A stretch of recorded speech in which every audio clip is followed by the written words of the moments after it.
Hello students, today we are going to start with the main part of the physics of class 11. So before we come to the first chapter, we need to understand some mathematic tools. So my next few videos will be about these tools only.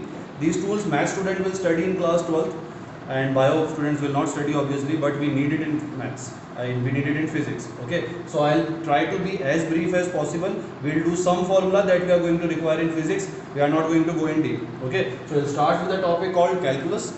Calculus is consisting of three parts. Although it is a most important part of the maths, it is so important that actually the word calculus, if the word from which it is derived, the meaning of that word is mathematics. So at that time scientists thought that it is so important that this is the entire mathematics. Okay, but and they are true actually. Whatever you have studied in lower classes, your coordinate geometry, probability, algebra, real numbers, profit loss, percentage, whatever you have studied in maths till today, all that can be calculated by using calculus. Okay, it is so important. It's such a big branch of the maths. Okay, so we are going to study calculus in three parts: limits, differentiation, and integration. I'll start with limits and differentiation. I will mix the two parts and so that it's small. We are not going to study that much in detail. We'll start with limits and differentiation. So before starting that, I'll give you an example. Suppose you are at home and you are coming to school, and the distance between home and school is 10 kilometers, and the distance is 10 kilometers, and the time that you took from for this journey is 1 hour. Okay, so if I ask you what is your speed, what will you do? You will calculate 10 divided by 1 and that will be your speed, right? This will be your speed, 10 kilometer per hour. Now what does this mean? Now if you tell this that your speed was 10 kilometer per hour, my next question will be for the entire speed or for the entire journey your speed was 10 kilometer per hour. That is not true. That is not possible. In practical situation, it is not possible to cover a distance of 10 kilometer on road with the same speed. Okay, sometimes you reduce the speed, sometimes you are accelerating the speed. So sometimes you are going with the speed of 2 kilometer per hour, sometimes you are going with the speed of 12, sometimes 5, sometimes 10, sometimes 8, sometimes 4, sometimes 3, so on. So what is this value of 10 kilometer per hour? How we are getting this? This is actually the average value. This is the not the speed, this is the average speed. Okay, we have to understand the difference. This is the average speed. Average speed means it is the average of all these speeds. Whatever speed you had between home and school, the average of all those speeds is equal to 10 kilometer per hour. So we are finding the average. Okay, how did we get this formula? I'll write it here. What did we do for speed? We did distance upon time, 10 by 1, and it came out to be 10 kilometer per hour. Now I'll make a graph, explain it with the help of a graph, and this is a distance time graph. Okay, this is your home, so the coordinates of your home is 0, 0. Suppose this is your school and the coordinates, the distance is 10 kilometer per hour. The distance is 10 kilometer, so this is 10, and the time taken is 1 hour. So that means this value is 1 hour. Okay, so the coordinates of school will be 110. Okay, now here there is one important thing that you should know: slope. What is a slope? Slope is the tan theta. I'll write it here. Slope equals to tan theta. What is theta? Theta is the angle between the curve, between the graph and the horizontal. Graph means, now graph can be, in this situation graph can be of two types. It can be a straight line or it can be a curved line. First we'll take a straight line. The easiest thing to understand is a straight line. Okay, so this is your curve for distance time graph, and tan theta, this is theta, the angle between slope and angle between curve and horizontal. If you find the tan of this theta, you will get the slope. Okay, what is tan theta? Trigonometric formula of tan theta is perpendicular by base.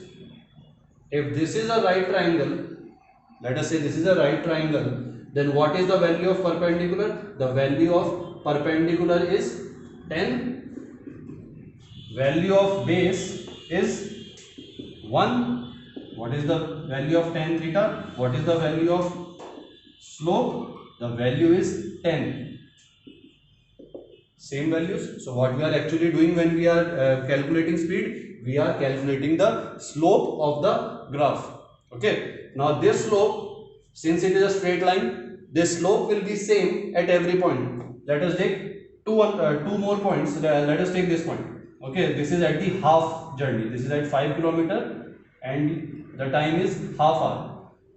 Okay, because it is a straight line, so both will change. Distance and time will change in same proportion.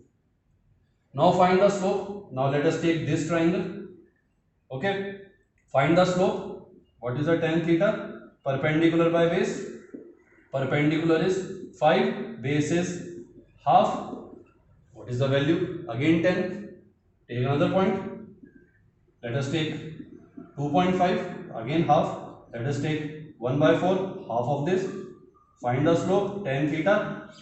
2.5 perpendicular. Base is 1 by 4. Again you will get the value 10. Why are we getting the same slope? Because it is a straight line. Okay. So in a straight line, slope will be same at every point. We can also understand this by understanding tan theta. Theta is the angle between the curve and the horizontal. Let us make a horizontal at this point. Let us make another horizontal. Take another point, make a horizontal. Take this point, another horizontal. What will be the value of these angles? They will all be equal to theta because they are all corresponding angles. These are horizontals, these are all corresponding angles. This is a straight line, so all the thetas will be equal, and that's why we are getting same slope at every point. Okay. Now what we are doing here, actually what we did here, if I expand this formula or this formula, same thing. If I expand this, then what we are doing is actually when we are calculating slope, we are calculating distance upon time. Okay, or we are in this graph we are calculating perpendicular by base. So between any 2 points, let us say this point and this point, between these 2 points there will be some value of y and some value of x. Suppose at this point it is y2, at this point suppose it is y1. I am generalizing the values. Okay, this point suppose it is x2 and this point is x1. So if you need to find the slope between these 2 points, this triangle, if you need to find the slope of this, what will you do? You will take the length of the perpendicular. What is the length of the perpendicular? It is equal to y2 minus y1. y2 minus y1, you will get this. Okay, so slope y2 minus y1 upon x2 minus x1, these 2 points, x2 minus x1. So what we are calculating, actually we are calculating the change in y upon change in x. This is what we are calculating. Now in physics, in physics or maths, whenever we are talking about change, we do not write this again and again. We just say that y2 minus y1 equals to delta y. It is not a triangle, it is delta. So delta y means change in y. Change in y means final value of y minus initial value of y. So delta y, change in y divided by change in x. Final value of x minus initial value of x. If we do this, then we will get the slope. So this is the slope of a straight line. This is how we find out. So what is the conclusion? Conclusion is that we are actually calculating, when we are calculating speed for our particular example, we are actually calculating the slope of the graph. Okay, and the value that we are getting is not the instantaneous value, it is not the value at a particular moment, it is the average value of the entire journey. So from the slope of the graph, from this entire journey, we are getting the average value of speed. Now what if the graph was a curved line? Okay, that we will discuss in next video.